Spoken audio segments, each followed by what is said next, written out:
So I'm standing here in front of the amphitheater, we call it, because it has this sort of shape like an amphitheater. I guess from this angle you can't really tell that. But it's this sloping, well, everything here is a slope, but it goes down sort of like a, what would we call this? Well, like an amphitheater.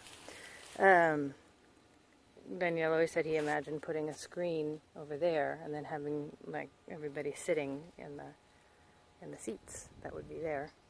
So anyway, of course we're not doing that. Instead we're planting, this is mostly Danielle's territory because it's bananas, plátanos, and we have some sugar cane in the middle there. So there's a, right here, you can see a banana that's a topocho, which is a kind of banana that's fruiting right there. And there's another one over here. This is a dwarf banana. Where'd it go? There it is. So 2 at one time. That's exciting for us. We have like 40, more than 40, I think. Way more than 40 if you count all the different places. I think just in this amphitheater space he has like 41 plants of mostly banana, different types of banana. So so like I said, this is sort of his territory. There in front there, you can see that's some sugar cane. It's a small quantity, basically just to eat it. I love sugar cane. And there's some papayas over there. Maybe you can see in between the bananas there. Those are papayas, but they're not really producing anything for us yet. We don't have really good luck with papayas. And there's a lot of okumo, which is a tuber, a root crop that we eat quite a bit of. Those big leaves there are okumo. So we have them here, tons of it. And there's a whole bunch more planted down there where you can't see it. So I'm up here on the edge of it though, because I wanted to talk about this as my M4 mango. It started out as it is a sort of adolescent volunteer tree. It came up from a seed somebody probably just threw down here and it came up. And it was about double this height. Now it's about, what would we call that, 5 feet tall, maybe a little less. And it was probably 10 feet tall, and I cut it way back to graft it and started grafting it. And most of my initial attempts failed because they were with budwood that had traveled a long distance, and en route, most of the budwood pushed. So in other words, it spent all its energy already, so it had nothing left for the graft. They died. But one, miraculously, actually struck. And that's this graft right here. And that's an M4, which is a very highly regarded new variety, or newish variety, from the Florida Zill family breeding program. People really like it, and they say it has a coconut flavor, and we like that. So here it is, and it just fleshed out this really fun flesh, and it happened because it got cut here, and that piece that I took off here went here.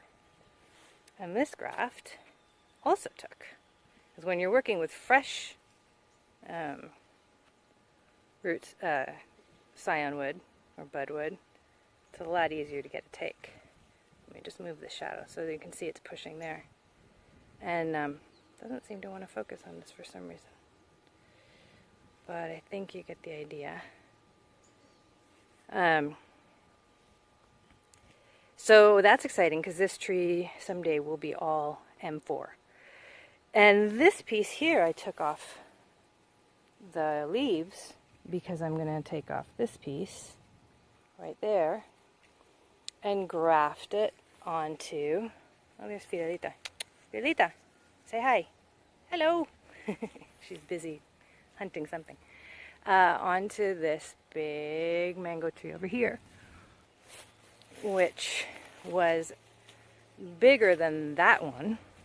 It was bigger than that one. Why are we not focusing? There we go. It was bigger than that one. and we cut it back to 3 trunks. And one by one, the 3 trunks have started to put out new growth. And the new growth is where you put the grafts when you're top working a tree. So here are those 3 trunks. You can see 1, 2, 3, and this 3rd one was the first one to push, and it's got, as you can see, just tons of sprouts here. So one of these branches will be getting that scion from the M4, and one of these branches already has a scion that I had prepared from our Venus tree. And there it is. Now this one I don't know if it's going to, doesn't want to focus again. Come on guys. This one, I don't know. It looks good still. It's been about a week since I grafted it. Plenty of time for it to die, but there's also plenty of time for it to strike. And it looks healthy so far. It looks green and plump. And so I have high hopes for it. So this is probably where I'm going to put the M4. And I actually cut the top off of it so that it would start pushing energy into this for when I graft. So I'll probably be grafting tomorrow or the next day because that cyanwood is looking pretty good. So here is the mama of the Venus where that cyan came from. And God, this plant took forever to get going once we had planted it, and it was in a bag for way too long. And once we planted it in the ground, it just sort of hung out there. It didn't do anything for a while. It even looked pretty sickly. See how these leaves down here look sickly? The whole plant looked like that. And now it's finally sort of getting going, and it's had a few nice flushes. Oh, and then it had one beautiful flush that cutter ants wiped out immediately, like within a day.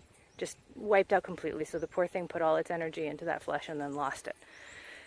So since then, it's been doing well. I gave it the tanglefoot treatment down there so that the cutter ants can't do that again. And here's where I took that cyan from. I'm waiting for it to try to do some pushing like the M4 is doing, where I took its cyan, but it's got some time yet. So that's what's going on there.